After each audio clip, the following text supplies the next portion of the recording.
Assalamualaikum warahmatullahi wabarakatuh. Selamat siang menjelang sore Bapak Ibu.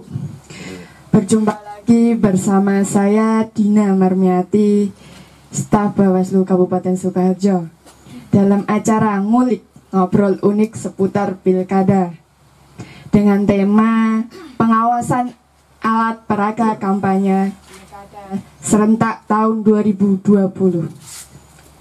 Telah hadir narasumber dalam acara ini. Di sebelah saya anggota Bawaslu Kabupaten Sukoharjo, SDM dan organisasi Ibu Uswatun Mufidah SA. Selamat siang Ibu. Siang Mbak Dina.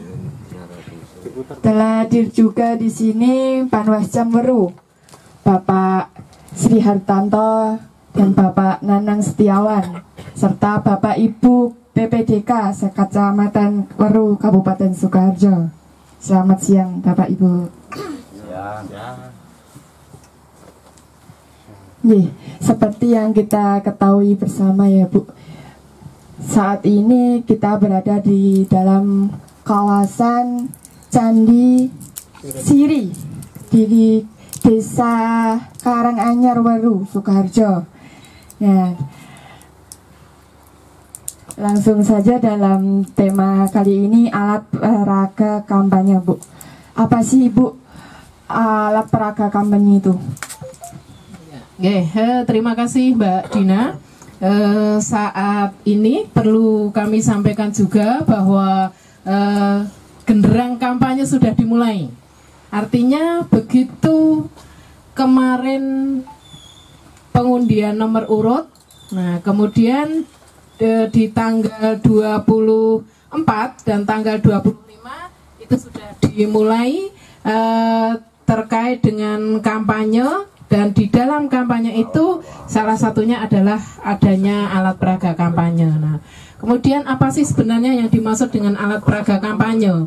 Alat peraga kampanye adalah suatu benda atau bentuk lainnya yang memuat visi misi, jargon, kemudian simbol, ajakan dari paslon untuk memilihnya yang difasilitasi oleh KPU dengan menggunakan anggaran pendapatan daerah atau APBD maupun yang dibiayai sendiri oleh masing-masing paslon. Itu Mbak. Jadi segala sesuatu yang ketika itu memuat visi misi, ada gambar calonnya, ada nomornya, ada ajaan, ada himbauan untuk mengajak, itu bisa masuk dalam APK dan tentunya sesuai dengan aturan yang sudah ditetapkan oleh KPU. Begitu. Setelah penetapan paslon kemarin nih Bu, terkait alat peraga sosialisasi yang sudah terpasang sebelum masa kampanye, pengawasan teknis seperti apa yang dilakukan Bawaslu Kabupaten Sukoharjo terkait hal itu saat ini yang paslon sudah ditetapkan? Jadi yang dimaksud dengan APS yaitu alat peraga sosialisasi yang selama ini sudah terpasang, baik yang berada di kantor-kantor, ada juga ya Mbak Dina, kemudian yang ada di beberapa tempat, termasuk bahkan di tempat-tempat yang mungkin yang dilarang. Itu selama ini Bawaslu sudah melakukan koordinasi kepada pasangan calon terpilih, pasangan calon yang sudah ditetapkan, kemudian juga kepada Satpol PP Kabupaten Sukoharjo. Karena ketika terkait dengan APS itu tentu ranahnya Satpol PP, dan himbauan juga begitu pasangan calon ditetapkan dan mendapatkan nomor undian, kita sudah terbitkan surat himbauan kepada KPU dan kepada kepada Satpol PP untuk bisa segera menurunkan APS yang selama ini terpasang kalau pada waktu itu maksimal tanggal 25 September pukul 23.59. Nah, kemudian juga sudah kita tindak lanjuti dengan rapat koordinasi mengumpulkan Satpol PP, kemudian juga dari Polres, kemudian LO dari masing-masing calon terkait dengan kesepakatan bersama, terutama untuk iklan layanan masyarakat, yang di sana ada gambar salah satu paslon yang saat ini masih berada dan terpasang di kantor-kantor pemerintahan maupun sekolahan ataupun di beberapa ruas jalan raya.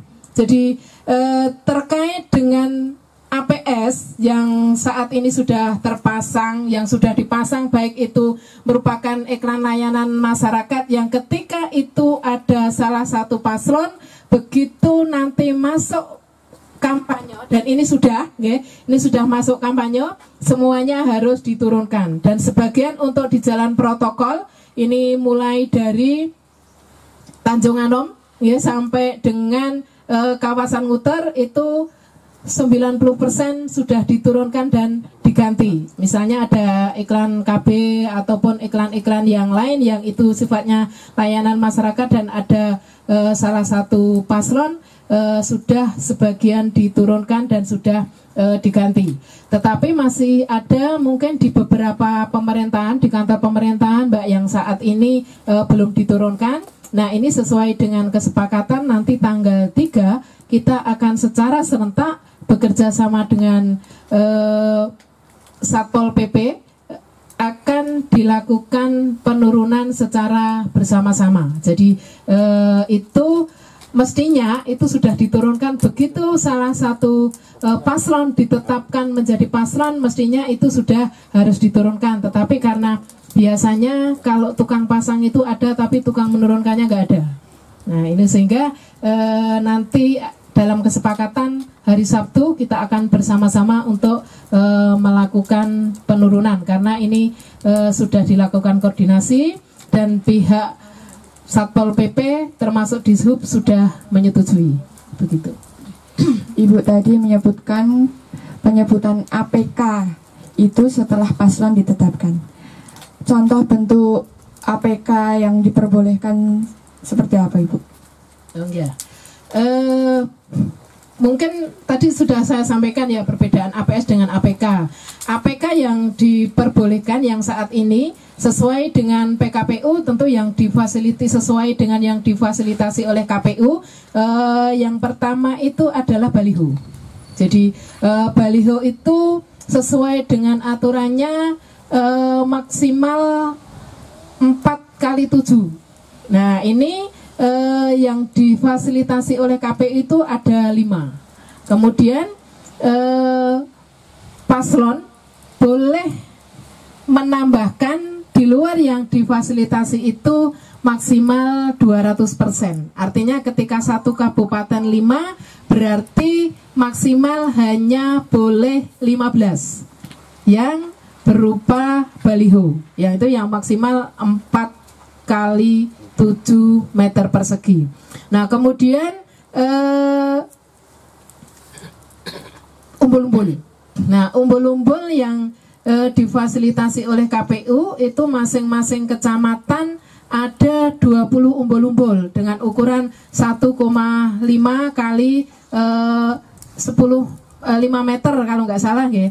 1,5 itu satu kecamatan 20 dan diperbolehkan menggandakan sampai dengan 200%, berarti satu kecamatan maksimal 60 umbul-umbul. Nah, kemudian untuk yang di desa itu ada spanduk itu maksimal 2 dan boleh digandakan 200%, berarti satu desa maksimal hanya boleh 6 spanduk. Nah, jadi di luar itu mestinya nanti ketika dilakukan penertiban itu juga harus dikomunikasikan dan ditertibkan, karena di aturannya di sana sudah disebutkan maksimal boleh menggandakan 200% yang difasilitasi oleh KPU itu. Jadi harus bisa dibedakan Mbak Dina antara APK dengan bahan kampanye. Jadi kalau bahan kampanye itu yang di luar 3 itu bisa berupa mungkin stiker, kemudian kaos, payung, ataupun mungkin bahan-bahan lain, kerudung, dompet dan sebagainya, yang itu dengan tujuan untuk kampanye yang diberikan oleh tim ses atau paslon kepada masyarakat. Itu pun ketika melakukan penyebaran bahan kampanye itu juga tidak diperbolehkan melakukan dialog. Jadi ketika paslon atau tim sesnya kemudian jalan-jalan ke rumah, ke rumah warga untuk menjabikan bahan kampanye, hanya diperbolehkan di luar, tidak boleh masuk. Jadi mungkin ketika datang kepada salah satu warga, beliau cukup datang, Bapak Ibu kami membagikan pamflet atau apapun, silahkan dibaca, monggo jangan lupa pilih kami, misalnya seperti itu. Jadi tidak diperbolehkan adanya dialog di sana. Kalau dialog itu kan perlu waktu cukup lama, ini sesuai dengan PKPU yang terbaru ini. Nah, kemudian stiker itu juga sudah ada ukurannya, dan stiker itu tidak boleh juga dipasang di pohon, di jalan raya, kemudian di tempat-tempat ibadah, kantor-kantor pemerintahan, kantor kesehatan, dan juga tempat-tempat pendidikan. Itu juga tidak diperbolehkan. Jadi semuanya sudah diatur. Ketika semua paslon itu taat dengan aturan, saya yakin sebenarnya teman-teman di pengawasan ini cukup ringan. Nah, karena semuanya sudah diatur dengan segala keterbatasan maksimal, dan ketika maksimal itu ditaati oleh masing-masing paslon, pasti teman-teman yang melakukan pengawasan akan lebih ringan, karena tidak akan ada yang namanya kerja bakti penurunan APK yang tidak sesuai dengan peraturan yang ada di Bawaslu, termasuk peraturan yang ada di KPU, ya. Termasuk juga bahan-bahan kampanye. Ketika misalnya dipasang di tempat-tempat yang diperbolehkan, dipasang aja lah di rumah misalnya. Nah, ini tentu boleh. Nah, kalau di kendaraan bagaimana? Ya sebenarnya boleh juga, karena itu kecil, tetapi monggo lah.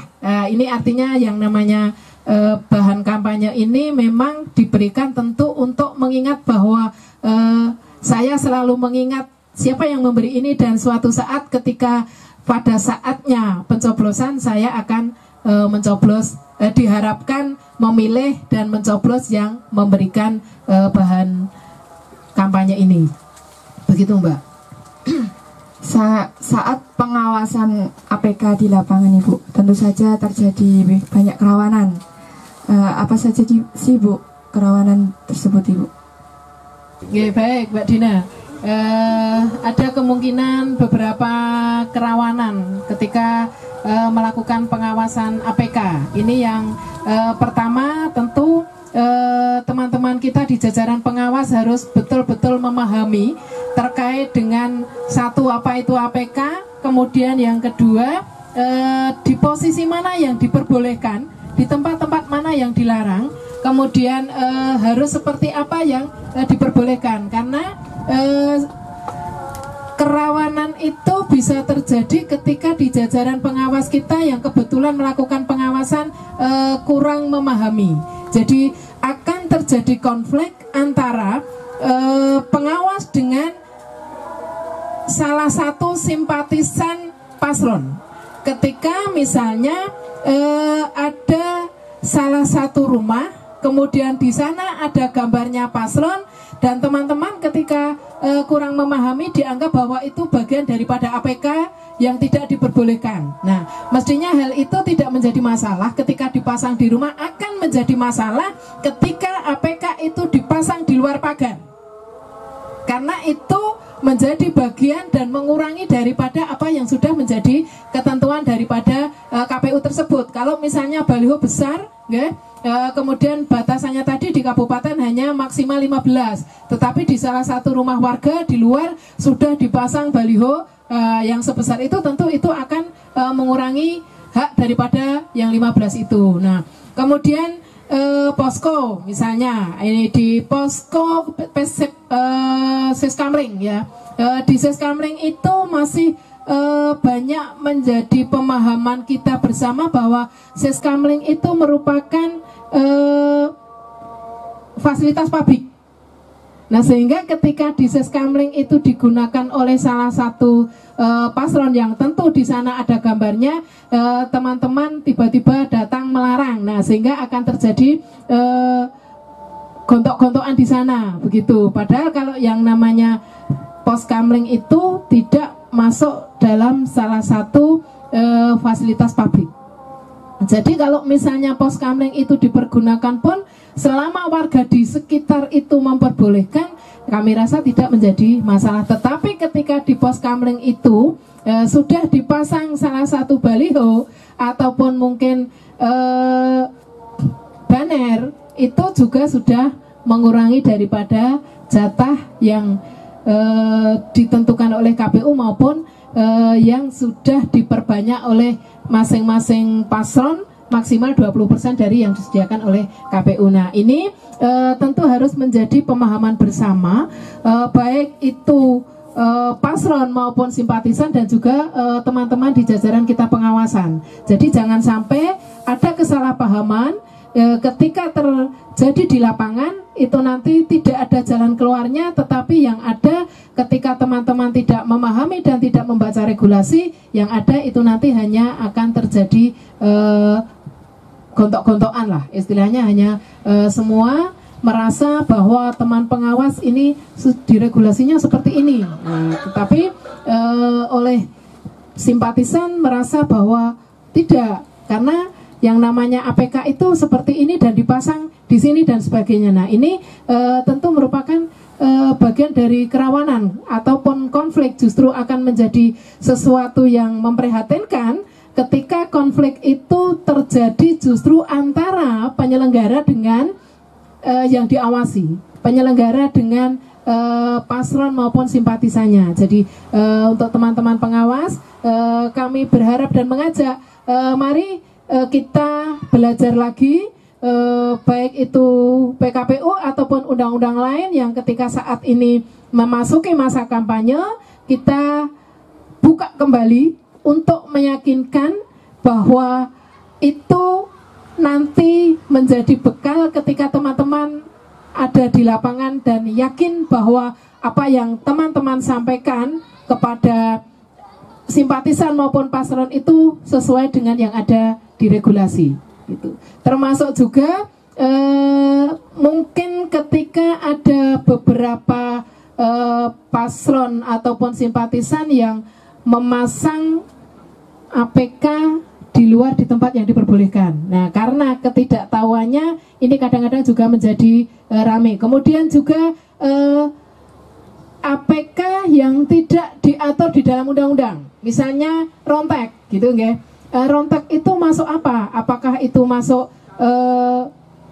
baliho atau masuk umbul-umbul atau masuk daripada banner tadi nggih. Nah, ini karena memang tidak diatur, tetapi sesuai dengan kesepakatan baik itu Bawaslu, kemudian KPU maupun utusan daripada masing-masing paslon bahwa untuk rontek tidak diperbolehkan karena menjadi bagian daripada APK yang tidak diperbolehkan. Jadi kalau nanti teman-teman di lapangan, karena biasanya kalau di kampung ataupun di RT itu akan dipasang rontek untuk gambar masing-masing paslon. Nah, ini sudah kita sepakati bersama bahwa itu tidak masuk APK sehingga tidak diperbolehkan. Jadi teman-teman silahkan mengingatkan ketika itu ada di lapangan, gitu Mbak. Zona terlarang pemasangan APK itu di mana saja sih, Bu? Zona-zona terlarang tentu yang pertama di tempat-tempat ibadah. Tempat-tempat ibadah itu ya masjid, gereja, pura, kemudian di kuil kalau ada, ya, semua tempat ibadah itu harus bersih daripada pemasangan APK maupun bahan kampanye, termasuk juga stiker dan lain-lainnya, nggih. Bahkan menjadikan kesepakatan bersama bahwa ketika ke masjid itu ya sebaiknya nggak usah pakai kaos yang menggambarkan salah satu paslon misalnya seperti itu ya. Nah ini ketika itu di masjid. Kemudian juga tempat-tempat pendidikan. Jadi tempat pendidikan itu bisa saja mulai dari TK, SD, SMP, SMA ya, itu tidak diperbolehkan, bahkan di lingkungan kampus pun mestinya juga steril karena kampus bukan tempat untuk berpolitik praktis begitu. Nah, kemudian di kantor-kantor pemerintah yang saat ini masih ada beberapa APS ya, APS yang masih terpasang baik itu di tingkat kabupaten, kecamatan maupun di tingkat desa, bahkan juga di fasilitas untuk publik ya.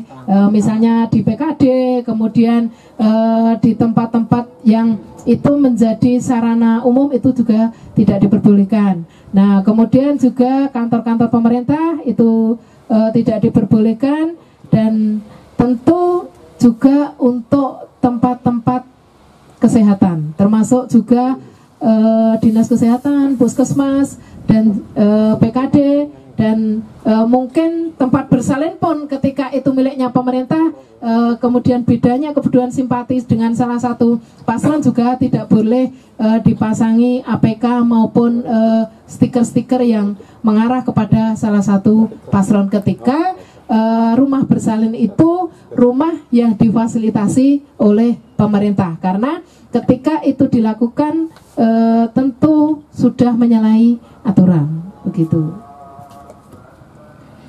Bu, saat ini kan lagi masa kampanye, tentu saja ada larangan yang dibolehkan dan tidak. Apa sih Bu contoh larangannya kampanye bagi tim pemenangan atau parpol? Oh ya, kalau larangan-larangan kampanye misalnya ini yang saat ini lagi marak misalnya ya. Yang pertama itu ketika melakukan sepeda santai atau jalan tepat, itu kan sekarang nggak diperbolehkan. Kalau yang dulu di pileg pilpres itu diperbolehkan. Kemudian lomba-lomba, kemudian itu juga tidak diperbolehkan. Rapat umum tidak diperbolehkan. Nah, kemudian untuk kegiatan-kegiatan yang terus terang yang di tempat-tempat kampanye, di tempat-tempat beribadah, tempat-tempat sekolahan, tempat pendidikan, nah itu tidak diperbolehkan juga. Tetapi ada beberapa pertanyaan yang kadang-kadang saya ditanya ketika senam massal oleh PKK itu boleh apa enggak gitu. Nah, tentu itu diperbolehkan ketika protokol COVID-19 dilaksanakan, harus berjarak 1 meter, memakai masker, dan ketika di sana ada zat-zat salah satu paslon itu sudah mengarah ke kampanye, tentu harus ada STTP dan itu tidak diperbolehkan. Nah, karena terkait dengan pengumpulan massa, termasuk yang diperbolehkan itu ketika kampanye tertutup, Mbak. Ya, kampanye tertutup itu maksimal hanya diperbolehkan 50 orang. Nah, ini bagaimana teman-teman menyikapi apakah 50 orang itu nanti termasuk pengawasnya? Pengawasnya saja semua desa geruduk ke sana 12 tambah wasannya 1 dari Bawaslu 2 habis nanti ya. Nah, jadi ini monggo artinya tentu yang ada di dalam ruangan. Nah, ketika kerumunan itu ada di luar ruangan, jangan sampai diartikan bahwa ketika 50 boleh di dalam ruangan, yang lainnya karena tidak punya tempat kemudian di luar ruangan, tentu itu juga bagian dari kerumunan massa, itu juga tidak diperbolehkan. Lakukan peringatan, Pak, bahwa ini karena namanya pertemuan tertutup, nah mestinya yang ada di luar ini juga akan menyalahi yang namanya protokol COVID-19, karena di PKPU-nya yang diperbolehkan adalah maksimal 50 orang. Kemudian tatap muka, dialog boleh, tetapi ketika semuanya harus sesuai dengan protokol COVID-19.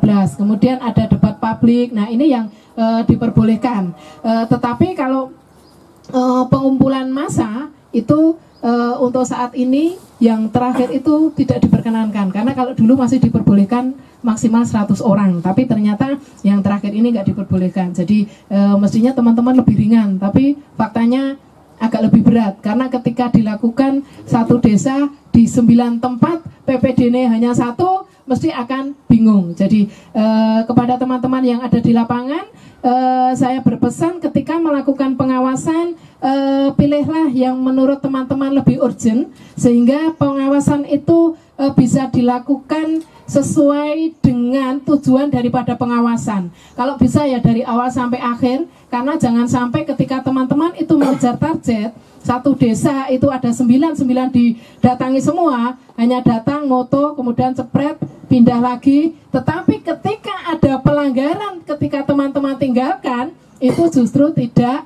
akan teman-teman ketahui. Jadi monggo, walaupun yang namanya pengawasan itu menjadi kewajiban kita, tetapi mari kita bisa memanage diri kita, karena memang tidak mungkin ketika satu desa ada 9 tempat PPD-nya hanya 1, itu akan 9-9-nya akan kita datangi semua dan akan kita lakukan pengawasan. Kalau misalnya di desa tetangga, kebetulan hari itu tidak ada, berarti hanya mendapatkan teman 1, berarti hanya 2 orang yang mengawasi. Di lingkup kecamatan tidak ada, berarti panwasannya telu, ternyata yang terawasi hanya 5 kalau semuanya, berarti yang 4-4-nya tidak terawasi. Nah, kemudian ketika pengajian, Mbak, misalnya, nah ini lagi marak, ya.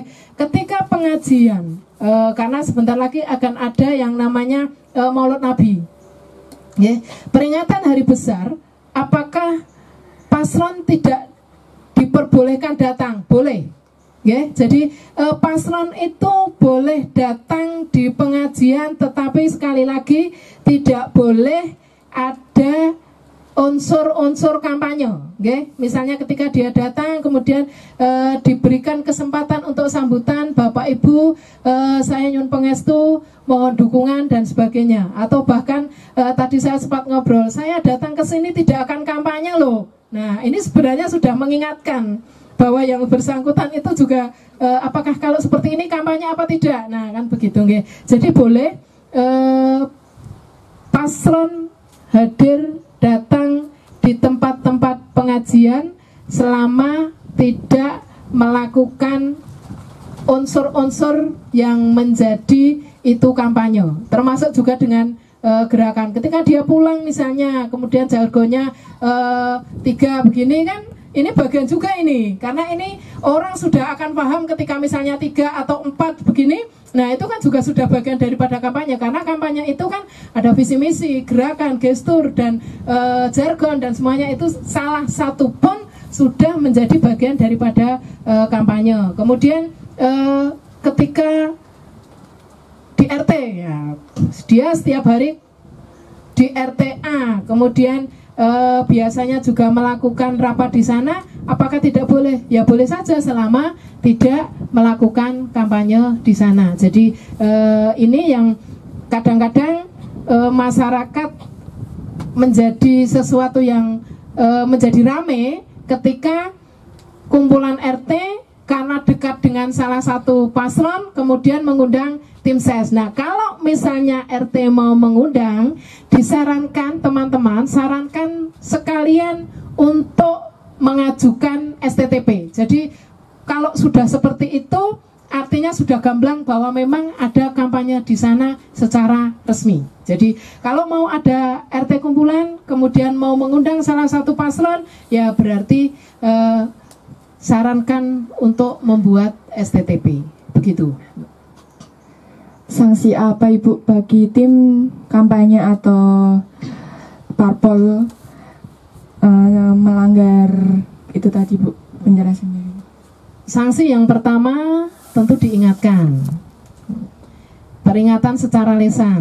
Nah, ketika secara lisan itu tidak diindahkan, nah kalau di PKPU-nya itu diingatkan secara tertulis, ya. Setelah lisan tidak dilaksanakan, lakukan peringatan secara tertulis. Jadi nanti ke depan teman-teman itu akan membawa surat peringatan yang mungkin nanti tinggal mengisi di tempat pakai tulisan begitu. Nah, kalau itu pun tidak diindahkan, nah 1 jam ditunggu tidak diindahkan, maka akan dilakukan koordinasi dengan kepolisian dan bisa dilakukan pembubaran. Kalau pelanggarannya memang fatal, nah itu bisa ada diskualifikasi di beberapa ketika memang pelanggaran itu dilakukan secara fatal. Dan pelanggaran-pelanggaran itu termasuk kalau sekarang melakukan pengumpulan massa tanpa taat dengan protokol COVID-19. Jadi minimal ketika panitia mengumpulkan massa untuk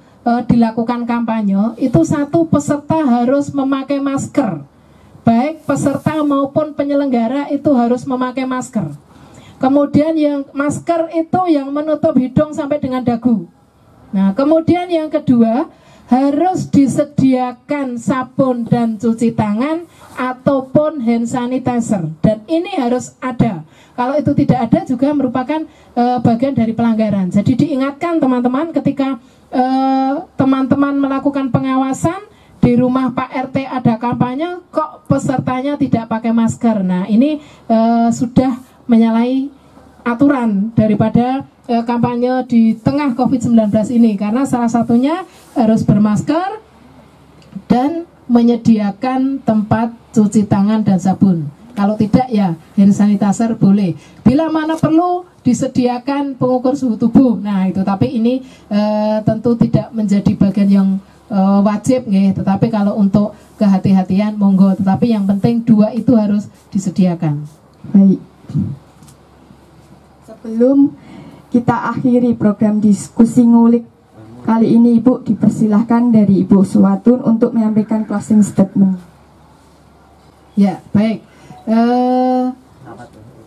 Saat ini masa kampanye di tengah pandemi yang semua masyarakat merasakan dan mengalami, sehingga kami mengajak kepada jajaran kita pengawas, mari kita selalu menjaga disiplin, juga berpola hidup bersih, dan jangan lupa selalu memakai masker dan membawa hand sanitizer. Dan juga mari kita selalu terus belajar dan belajar sehingga kita di pengawasan ini akan lebih meningkatkan pengetahuan kita terkait dengan kepemiluan.